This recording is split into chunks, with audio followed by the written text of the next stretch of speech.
The summer of Friday the 13th continues with Friday the 13th Part 2. Friday the 13th Part 2 starring Amy Steele. Yes, Friday the 13th was successful and therefore they wanted to get started right away on a sequel. Friday the 13th Part 2. We were left with questions at the end of Part 1. Was Jason really alive in the lake or was it just a dream? Well, kind of both.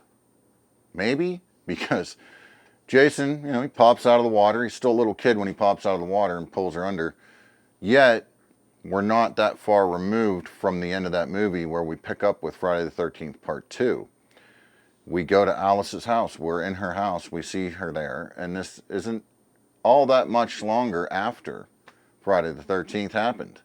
Yet, there is an adult person walking up to her house and eventually kills her. Right when you're like, oh, she's the lead girl, we're going to follow her, and then bam, dead, just like that. Ice pick to the brain. And so you're like, interesting. But how is it possible that he was a kid and now he's grown up? But we don't really know that it's Jason at this point. I mean, I guess we're led to believe that because of how it ended in the first one, but timeline doesn't really add up. If he was alive and he was a kid when he popped out of the water, did he just grow like immensely in a matter of days or weeks or months, or what was the deal? We don't know. Or was he alive this whole time, crawled out of the lake, didn't know how to find his way back home to mommy, and has been living in the woods this entire time? In fact, that's the one I'm going with. I think she had a dream, thought of him popping out of the lake, but in reality, maybe he did survive the drowning, crawled out of the lake from somewhere, didn't know where he was, didn't know how to get home, and has been surviving in the woods ever since. Mommy didn't know this, though. Mommy didn't know this. Even though she was all through them woods, she didn't know. He knew because he was watching her, because he went and collected her head and put it on a mantle in his little shack out in the woods, his little shanty out there in the woods, right? So now we follow another group of counselors that are going to try and open a camp, not at Crystal Lake, but near Crystal Lake. All right. It's still on Crystal Lake, but it's not the Camp Blood.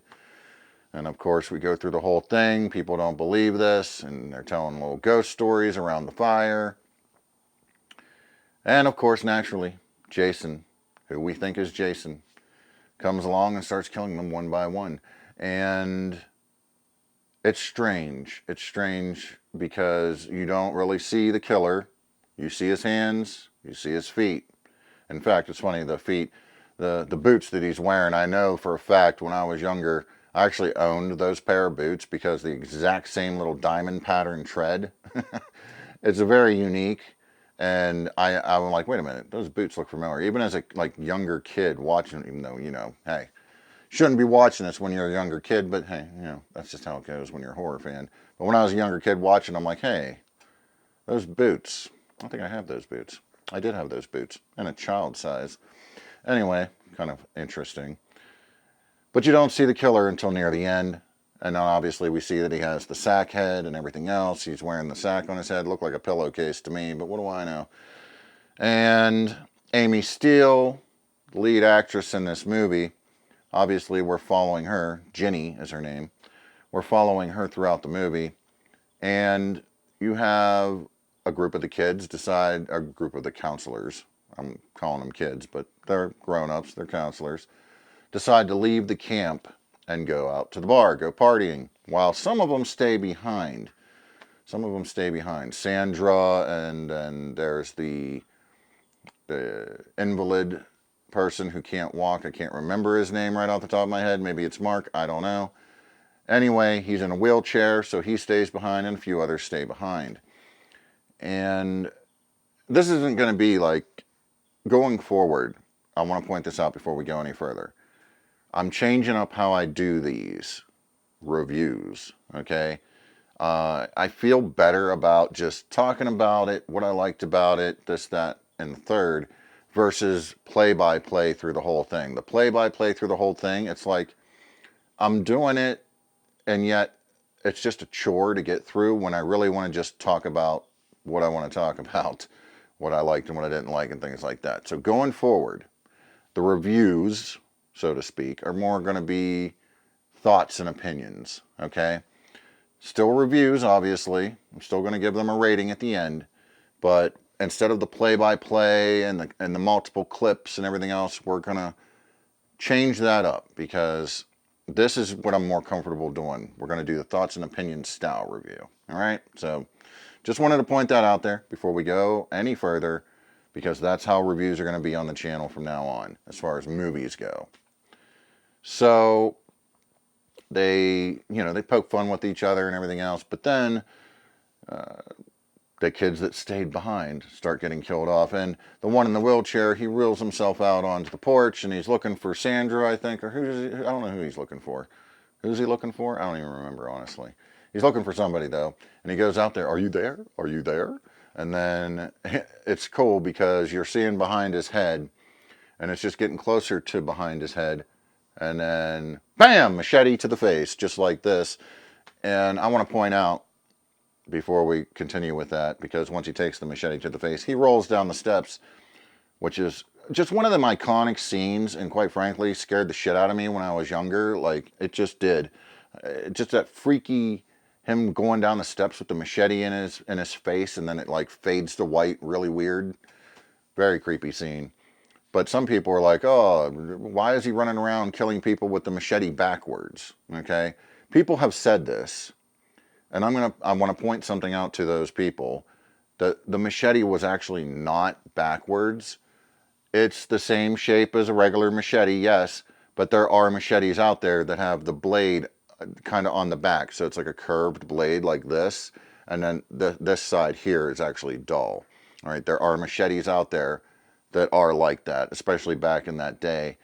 That's how some of them were designed. Not all of them, obviously. A lot of them, where the blade is on the front curved part, but on the back, on some of them was actually the blade. And they're a little bit fatter and wider than the standard machete as well. So I just want to point that out because some people are confused, like, why is he killing them with the back of the machete? It's really actually not the back of the machete, it's just a different style of machete. All right, so a little fun fact for you there. Anyway, so he goes rolling down the steps in an iconic scene, and it's just, like I said, that stuck out so much to me. It just scared the shit out of me as a kid. And it's one of those images you just can't get out of your head once you see it. And yeah, it's crazy. So anyway, as everybody falls victim to Jason, and then the classic scene where he takes the spear right down through the two on the bed. Again, a scene stolen from a couple different movies. I can't remember the name of the one that I'm thinking of at the moment. I can't remember the name of it. But it's been in other movies before Friday the 13th Part 2, so it's kind of stolen from there. And the cut version, obviously, you just see him coming down with it, and then you see the spear on the floor, under the bed. Whereas there is actually, in the bonus features of the newest release, the box set of Friday the 13th, box set by Scream Factory, you actually can see the cut scenes, the deleted scenes, the extra gory scenes. They're not added into the movie because they're of a much lower quality, so it'd be kind of weird to add that in. But you can still see them, and there is a scene where you actually see it go through the bodies, which is kind of cool. And so that happens, and then shortly thereafter, once they're all dead,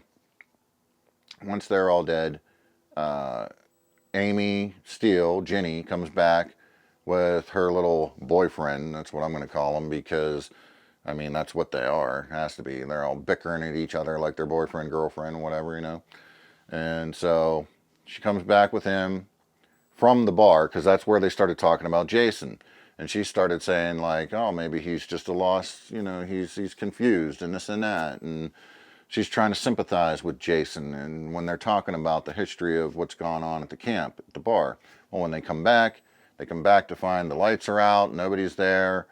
They're wondering where everybody went. Then Jason pops up, goes to attack her boyfriend, and she's like, get the hell out of here. We got to get out of here. There's somebody in the room. Eventually, he takes him out, and she's on her own. And it's kind of funny in this one because Jason's not that pristine on his movements. He's very clumsy in this one. And it's kind of funny, he's climbing up on chairs, and he's falling off of broken chairs and hitting the floor and stumbling over stuff and all this stuff. And he does run, by the way, in this one. He runs in the first 4. He basically runs in these first, like, 3 movies he's in. And so he chases after her, and this is where she discovers that there is a shack, an old shack in the woods. Police officer discovered this earlier in the movie, but unfortunately for him, he discovered it the wrong time because Jason was around and saw that. And therefore, anyway, she discovers the shack, and she goes in and realizes he has his mother's head on a mantle in the shack, surrounded by candles, and her sweater is laying there in front of the head. And as Jason comes in, because you can see him running through, you can see through the window, he's running toward the shack. He comes in and he starts attacking her, and they're fighting and stuff. And Jason's very, you can get the upper hand with him in this one in some cases, right? So they're fighting, but then just as he's about to really lay down the law, her boyfriend shows up. Hey, look at that, he's not dead. And she grabs the machete and then wham, puts the machete down basically through his shoulder.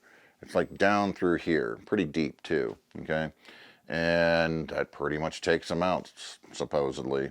Or does the boyfriend show up after she did that? He may show up after she did that. I can't quite remember exactly. He shows up at some point in there, and he comes in and he's like, oh my God, and he's looking or whatever, right? And they don't actually show that the mother's head is there until like after that fact or whatever, you see that. But when she's doing all this, before she puts the machete in his shoulder, completely jumped the gun here, she actually puts the sweater on and talks to him like, Jason, mother is talking to you. And this makes him like, you're my mommy? Basically. Then he's like, hey, wait a minute, you're not my mommy. My mommy's head's still sitting there. I'm going to kill you. And so that's whenever she gets the machete, puts it through his shoulder. I mean, hey, in these movies, you think a machete down through the shoulder is the end? No, not by a long shot. So they go back to the cabin. The little dog is apparently still alive, even though you saw a dog mangled earlier. Don't know how the little dog is still alive, from the one chick that was wearing the absolutely short of the shortest shorts and getting stung in the butt with a slingshot by the other dude. Well, yeah, the little dog's still alive apparently. Comes in the door, and Jenny's like, oh, come here, little doggy. And then the dog jumps up, and as the dog jumps up into her arms, boom, Jason comes through the window. No mask, no pillow sack on his head, just looking like a mangled mess of crazy. Long hair on one side, no hair on the other, just all kinds of crazy and mangled looking. Grabs her, and then she wakes up. They're in the ambulance, her and her boyfriend. And apparently that was a dream, I don't know.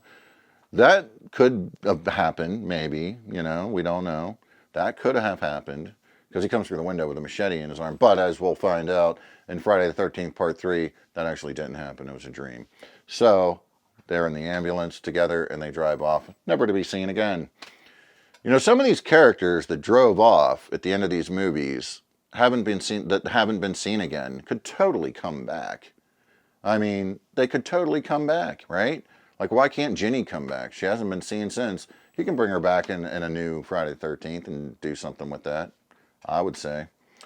But that's essentially Friday the 13th, and my thoughts on it are, I like it. It's not one of my favorites, but I do actually like it better than the first one. I like it better than the first one. To me, it's just more fleshed out, I guess. I don't know. But I do like it better than the first one. I like the characters better than the first one. While I like Alice and I like Ginny kind of about the same, the side characters I actually like more in Part 2 than I do Part 1. And of course, this is the first instance we see Jason. And I mean, hey, it's actually not a bad movie at all. It's pretty decent as far as horror movies go, as far as B-roll, B, CB, whatever you want to call them, horror movies go. It's pretty good, not bad. It's the typical slasher. It's what you expect from a slasher, and it furthers the story of Jason. And then back in the day, all you ever heard about was Jason, unless you were old enough when the first movie came out that it didn't matter, obviously. But when I first saw the movies, it was in the mid-'80s, and I was just a kid, so already Jason was established at that point, and that's all you're thinking about is Jason. So that kind of plays into that. It kind of plays into why I like this one a little more than the first movie, obviously. Jason is the star. But What am I going to give it? What am I going to give Friday the 13th Part 2? You know what? I'm going to go... I'm going to go the same. I'm going to give it about the same as Part 1. I'm going to give it 3 out of 5 knives. Got to give it 3 out of 5 knives. While I do like it better than the first one, it's still kind of in that same vibe. I also forgot to mention, Crazy Ralph gets killed in Part 2, so no more Crazy Ralph after Part 2, unfortunately. He gets strangled on a tree by some wire or barbed wire or something. I don't forget what he gets hung by, but no more Crazy Ralph after Part 2. Crazy Ralph was still around for a little bit, and then he wasn't. So, yeah, I'm going to give it about the same. Like I said, 3 out of 5 knives. Only for the fact that I like the Jason lore and the Jason story, and I do like some of the side characters in this movie more than I like in the first movie. Kind of has the edge. I mean, I could go 3.5, but I'm just going, I want to keep it simple. All right, so 3.5 is not going to be like an option in my rating system. So we're going to go 3 out of 5 knives. That's what we're getting Friday the 13th Part 2. And up next is Friday the 13th Part 3, where Jason finally gets his hockey mask. The iconic hockey mask. What we've all been waiting for. Friday the 13th Part 3 in 3D. Oh yeah, it's coming. With that said, I will catch you all down the road.